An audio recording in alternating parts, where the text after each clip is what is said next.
it was more plausible for these people in this time to believe that this Jesus guy was not the Messiah, wasn't just a good teacher, wasn't someone who was just doing good stuff. No, it's a dead dude, a dead prophet that's come back from the dead.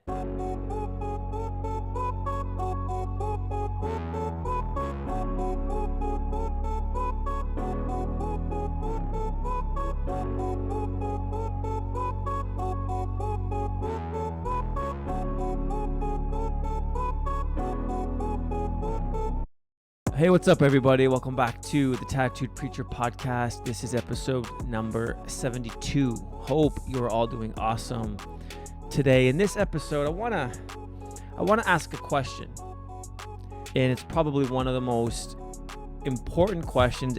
And if you've been in church for any length of time, I guarantee you've heard your pastor or a preacher say this, that one of the most important questions, if not the most important question that someone could ever ask you and that you need to have an answer for, it's this question: who is Jesus?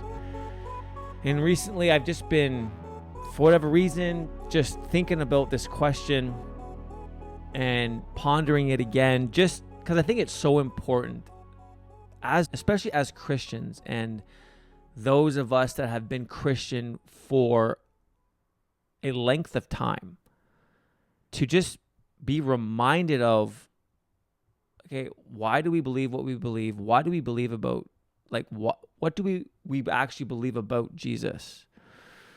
Like, who is he again? Because the answer to this question literally will impact and affect how you live your life. And so that's why it's so important. Like, who is Jesus? And then the second part is, then based on your answer to the question, how is your answer prevalent in your actual life? And so I've been thinking about this, and I don't know, felt a bit convicted, because I feel like, based on who I know Jesus is and Jesus to be, and I look at my life, I'm like, does it completely add up? And so I just thought, you know what? I guarantee there's other people, other Christians out there wrestling with the same thing. And so that's where we're going in this episode, to answer this question. And because Jesus also said this, I mean, like, we live in a world that's going crazy. There's so much political stuff happening, spiritual warfare that's happening.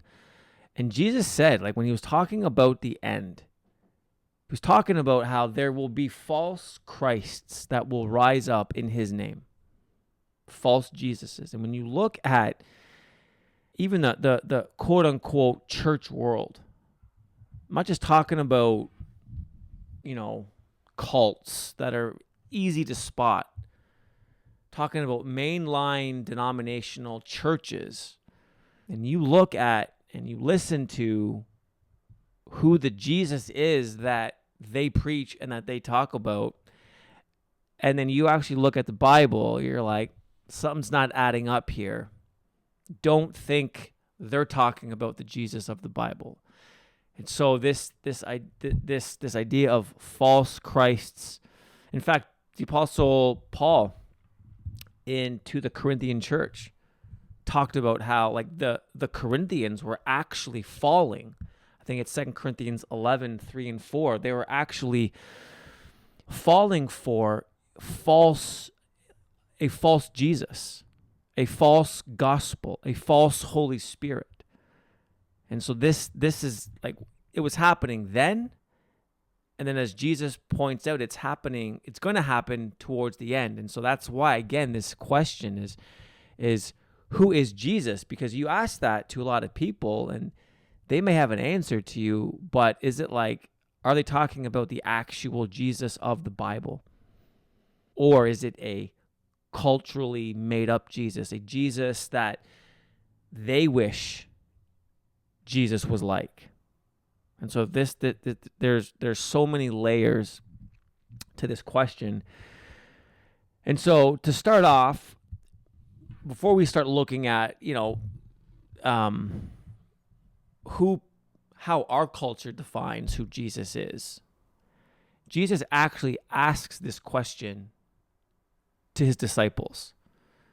And I think that we can glean a lot from the disciples' answers before we actually plug into and look into our modern day. So in Mark chapter 8, verse 27 to 30, it says, Jesus went on with his disciples to the villages of Caesarea Philippi. And on the way, he asked his disciples, "Who do people say that I am?" And they told him, "John the Baptist, and others say Elijah, and others one of the prophets." And he asked them, "But who do you say that I am?" And Peter answered him, "You are the Christ." Now, it's interesting. So Jesus asks them this question, and the common answers for their day. So Jesus has been on the scene for a while. He's been traveling around from town to town. He's healing the sick. He's raising the dead. He's casting out devils. He's cleansing lepers. He's multiplying food. He's telling storms to stop. He's walking on water. News about him has spread everywhere. And the common answers, as Jesus asks his disciples to kind of take stock of, okay, so like who are people, who do they say that I am? Like what's the common narrative surrounding me? And the first answer is John the Baptist. Second answer is Elijah. And then the third is, or one of the other prophets. Now, what's interesting here, these are all dead dudes. Or in Elijah's case, because Elijah he didn't actually physically die. He was taken up to heaven. But all the other prophets, Jeremiah, Isaiah, Ezekiel, these dudes were all dead. And so it's just interesting to see their first century worldview and how much different it is from ours. Because if you were to take someone living right now in 2025 and put them back into the first century here with our understanding of the world, with our presuppositions, to answer this question, the last answer we would come up with would be, oh, it's a dead dude that's come back to life. But like, this is what people were saying. Rather than saying, because Jesus asked them, well, who do you say that I am? And then Peter says, you're the Christ. It was more plausible for these people in this time to believe that this Jesus guy was not the Messiah, wasn't just a good teacher, wasn't someone who was just doing good stuff. No, it's a dead dude, a dead prophet that's come back from the dead. Like, that was the most plausible answer to them. Like resurrection. A resurrecting of a guy, a prophet that's been dead for hundreds of years. Now, John the Baptist, he wasn't dead for a long time, but again, he was dead. And so it's just like, it just shows how different the worldview was then and now. Because like, no one living today, if we were put in that culture with our current presuppositions, would ever be thinking, oh, it's a dead dude. It's a dead prophet. He's come back to life. But that's what was going on. That's what they were looking at this Jesus guy, and they're like, he's got to be one of these dead prophets that have come back to life. And so it's interesting. Now, if you were to take stock in our culture today, who is Jesus? How does culture define who Jesus is? Well, you get a lot of answers. You get answers like, either number one, he's a made-up person. He didn't actually exist. And you get a lot of, especially atheists, which is crazy because there's a lot of secular biblical scholars who at the very least, attest to the fact that there was a Jesus of Nazareth that actually lived. Now, again, the issue is, was this Jesus God? And we'll get into that in a second. But there's a ton of credible evidence that points to the actual historical reality that there was a Jesus that actually existed. But there are a lot of people who say, oh, he's just made up, didn't actually exist. Then, of course, you get he was just a good teacher, a good moral teacher, good dude. You get that he was some kind of rebellious, revolutionary leader. I've heard that out there. People will say that, he's a symbol of compassion, love, inclusion. I think that definition of him, especially in light of the rise of the woke agenda, has been, how do I say it? It's just become increasingly popular, especially in very progressive leaning churches. He's just a man. He's just this figure that represents love and mercy and grace and compassion. And he's just inclusive. And he's this social deity, if you will. Massive. And then, of course, you have mainstream Christianity, mainstream theological interpretations of Jesus. He's the Son of God. He is God. And so this is how, our modern world defines him. And so it's okay, who do you say that he is right now? You're watching this or you're listening to this. Who do you say Jesus is? Because it's he is a good teacher. That's true. He is this loving and compassionate and gracious divine figure. When you look at the Gospels and you see how he interacts with people, of course. That's true.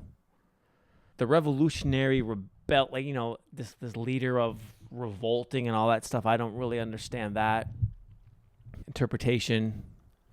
But the thing is, he may be some of those things, but when you actually look at the words and how he described himself, you can't just end on, well, he's just a good teacher. He's just a good dude. He was just very inclusive and this just loving figure, because he makes these outlandish statements where it's I forget the quote that's often used, but it's Jesus is either who he says he is or he's crazy. He's a psycho. He's a schizo. Because he walks around and he eventually, because Peter says you're the Christ, and Jesus doesn't deny it.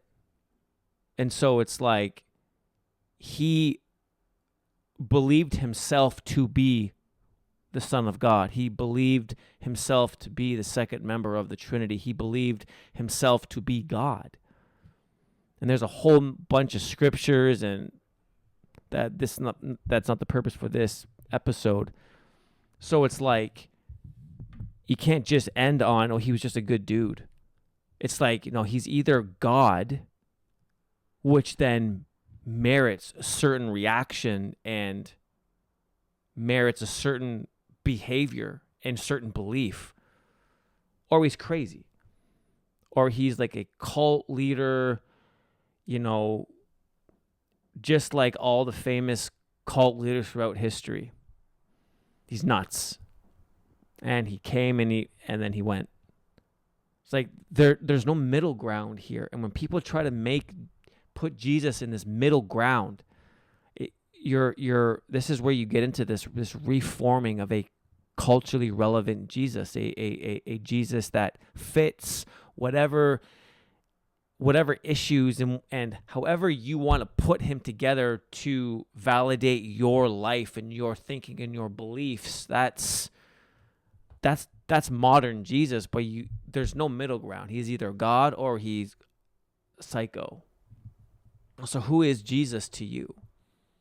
Because it's going to affect, if you believe that Jesus is the Son of God, he's God. He was God in the flesh. He came and he lived perfect life. He died on the cross for your sins, rose again, ascended back to heaven, to the right hand of the Father. If that's true, if he's all powerful, if he's the Alpha and the Omega, if he's King of Kings and Lord of Lords, if all of that is true, then that should impact how you live your life. And it's like, I look at my life and I know, so like theologically, man, like I hold to all of those things 100%. But I'd say a lot of the time that those beliefs that I have theologically don't make it down necessarily to my everyday.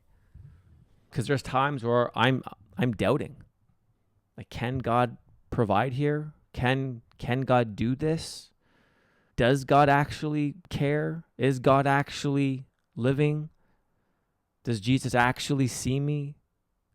Is Jesus actually all powerful? And so like you actually begin to see, it's like when you start putting out, okay, what do I actually believe about Jesus now? How are those beliefs being manifested in my life? It's super convicting. I think that's why I've been thinking about it. Because if you're walking around with constant fear, constant anxiety, it's like, okay, but then you hold to all those things about Jesus, then that tells me that there's a disconnect there somehow.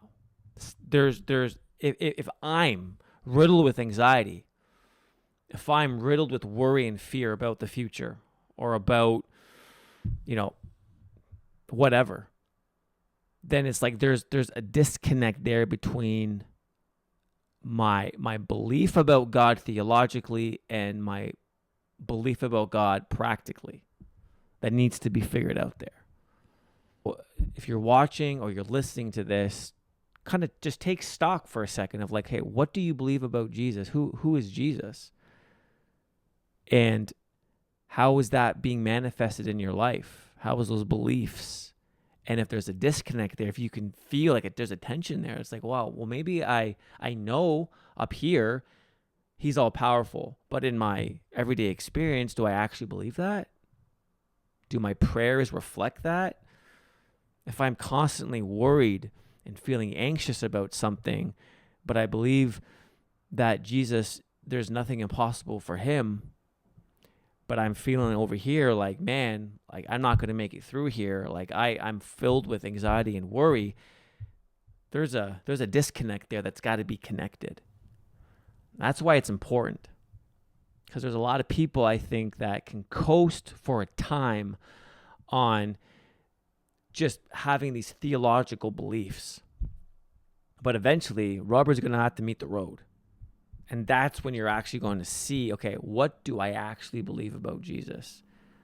How real are my beliefs when push comes to shove? And so that's the purpose of this. I just wanted to just get y'all to just think. Take some time and think about, like, who is Jesus again? Like, who is he? What does the Bible say about him? What does he say about himself? And then look at your life. Now, does my life show those beliefs, those truths?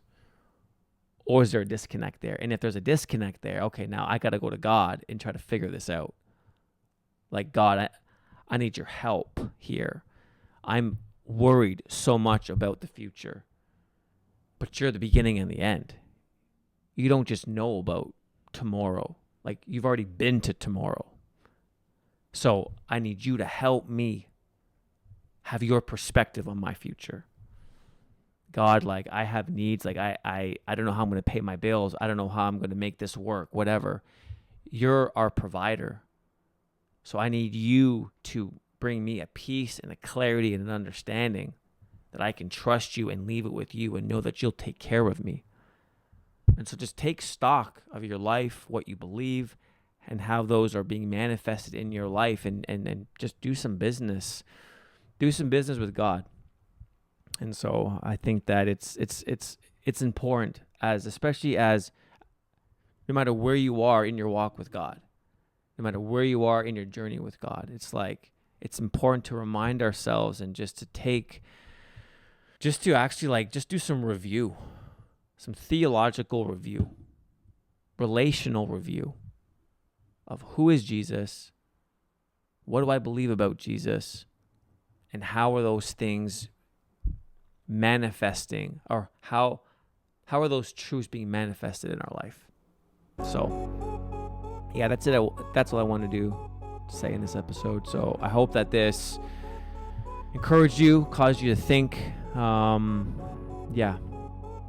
Thanks so much for watching or listening to the episode, and have an awesome rest of your day or evening, and we'll see you all in the next one.